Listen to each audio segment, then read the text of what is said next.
সকালে ফ্রেশ হয়ে নিয়ে রোজকার মতন একটু জল খেয়ে নিই। আমি জল খাওয়াটা খুবই উপকার। আর একটু চা খেয়ে নিয়েছিলাম। চা খেয়ে ছোলা বাদাম খেয়ে আমি একটু মেহেন্দি করতে ইচ্ছে করছিলো, তো একটু মেহেন্দি করছিলাম হাতে।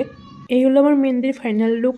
আর মেহেন্দি করার পরে আমি ভাত খেয়ে রেডি হয়ে নিয়ে কৃষ্ণনগর যাবো, তার জন্য একটু কাজ ছিল কৃষ্ণনগরে। তো আমরা দুজনে বেরিয়ে পড়লাম কৃষ্ণনগরে যাওয়ার জন্য। রাস্তায় দেখছি কত সুন্দর সর্ষে ফুল ফুটে আছে এখন। তো আমাদের কাজ কমপ্লিট করে আসার পথে আমি একটু আখের রস খেয়ে নিলাম। হনুমান কত সুন্দর বসে আছে লাইন ধরে। হচ্ছে এই মন্দিরে আমাদের বিয়ে হয়েছিল। বাড়ির সেদিকে একটা বিয়ে নেমন্তন্ন এসেছে, কিন্তু আমরা যেতে পারবো না, অনেক দূর। একটু ভাত খেয়ে নিলাম। এই ছিল ফল ফল আমি খেতে পারিনি, টাইম ছিল না। তো সন্ধ্যাবেলা একটু দুধ মুড়ি খেয়ে নিলাম, একসাথে 5 দুধ খাওয়া যায় না তার জন্য। আর ছিল একটু কেক।